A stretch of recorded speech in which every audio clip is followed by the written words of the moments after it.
पाकिस्तान एक ऐसा मुल्क जो किसी एक शख्स का ख्वाब नहीं था बल्कि दो मुख्तलिफ जहनों का नतीजा था। आप सब तो जानते हैं कि कायद आज़म ने पाकिस्तान बनाया और इल्लामा इकबाल ने इसको बनाने का ख्वाब देखा, लेकिन क्या आप जानते हैं कि एक वक्त था जब ये दोनों बिल्कुल मुख्तलिफ राहों पर थे, एक मशरिक तो दूसरा जुनूब, एक जो हिंदू मुस्लिम इत्तेहाद को जिंदगी का मकसद बनाए बैठा था और दूसरा जो इस इत्तेहाद को एक झूठा तसव्वुर समझता था। ये दो अजीम शख्सियात कैसे और क्यों एक साथ आईं, और इनका रिश्ता सिर्फ सियासत तक महदूद नहीं था बल्कि उससे बहुत ज्यादा गहरा था। चलिए आज हम इस दास्तान को उनकी शख्सी जिंदगियों, उनके पसंद नापसंद और उनकी शख्सियत की बारीकियों से समझते हैं। तो आइए पहले बात करते हैं मोहम्मद अली जिन्ना की, जो जिन्ना भाई से कायद आज़म बने। मुसलमान मुसीबत में घबराया नहीं करता। पैदाइश 1876, एक गुजराती बिजनेसमैन फैमिली में। जिन्ना की तालीम का आगाज कराची में हुआ, लेकिन सिर्फ 18 साल की उम्र में वो बैरिस्टर बनने लंदन चले गए। जिन्ना लिंकन्स इन के सबसे कम उम्र तालिब इल्म थे और वहीं पर उन्होंने कानून की बारीकियां सीखी। अगर जिन्ना के लिबास की बात करें तो वो उनकी शख्सियत का आईना था। वो एक हद दर्जे के मुहतात यानी मेटिकुलस इंसान थे। लंदन से वापसी पर वो 3 पीस सूट पहनते थे, हमेशा परफेक्टली टेलर्ड होते थे उनके ये सूट्स। उनके कॉलर्स इतने ऊंचे होते थे कि लोग उन्हें हाई कॉलर जिन्ना के नाम से पुकारा करते थे। सफाई, तरफदारी और एक खास अंदाज उनकी पहचान था। सियासत के अलावा उनके शौक भी बहुत ज़बरदस्त थे। वो बिलियर्ड्स खेलना पसंद करते थे, वेस्टर्न क्लासिकल म्यूजिक सुनते थे और क्रिकेट के बेइंतहा शौकीन थे। लेकिन वो पार्टी या सोशल गैदरिंग से दूर रहते थे। वो एक हद तक रिजर्व्ड और तन्हा पसंद इंसान थे। ये तो हो गई दोस्तों जिन्ना की बात। और अगर बात करें इल्लामा मोहम्मद इकबाल की, तो उधर सियालकोट के एक कश्मीरी सूफी खानदान में 1877 में वो पैदा हुए, यानी जिन्ना से तकरीबन 1 साल छोटे। उनका बचपन रूहानी और अदबी माहौल में गुजरा। उनका लिबास जिन्ना के बिल्कुल बरअक्स था, एक सादा शलवार कमीज या अचकन, कभी धोती कुर्ता, जो उनकी सकाफत से वाबस्तगी को जाहिर करता था। वो जिन्ना की तरह रिजर्व नहीं थे बल्कि दोस्तों के बीच में रहना पसंद करते थे। शायरी की महफिलें सजाना पसंद करते थे। जान सा पत्थर भी नहीं है तू, कोई फरिश्ता या पैगंबर भी नहीं है, तू इल्म का चश्मा या समंदर भी नहीं है, पर रब की निगाहों में तू कमतर भी नहीं है। और घंटों फलसफे पर बहस करना पसंद करते थे।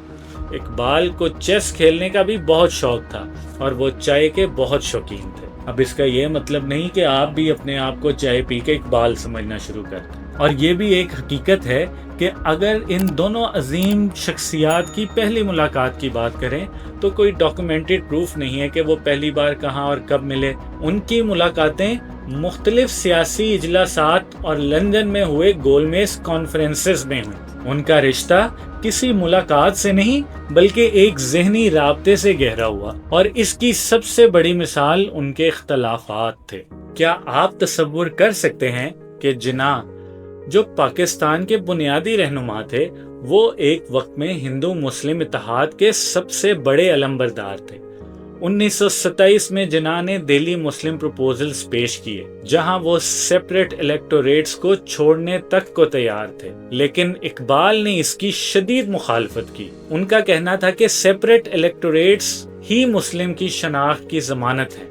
ये वो दौर था जब मुस्लिम लीग भी 2 फैक्शंस में बंट चुकी थी और इकबाल जिन्ना की लीग के बजाय सर मोहम्मद शफी की लीग का हिस्सा थे। और ये इख्तलाफ सिर्फ सियासी नहीं था, ये उनका शख्सियती इख्तलाफ था।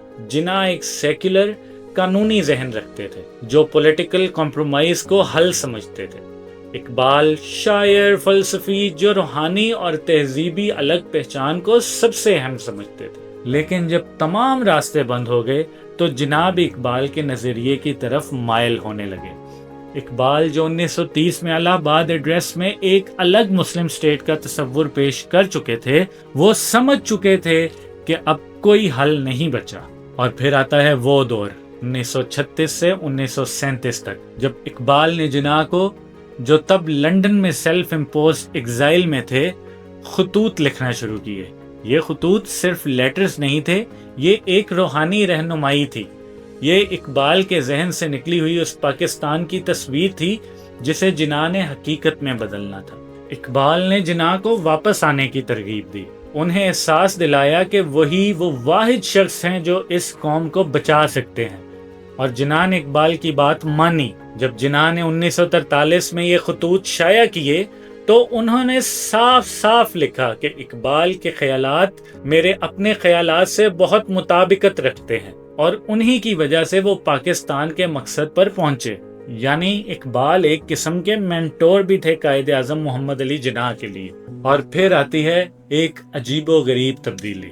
جناح جو لندن میں سب سے اعلیٰ درجے کے درزی سے کپڑے بنواتے تھے اور جنہوں نے 20 سال تک سوٹ کے علاوہ کچھ نہیں پہنا تھا، وہ اچانک شیروانی اور جناح کیپ میں نظر آنے لگے۔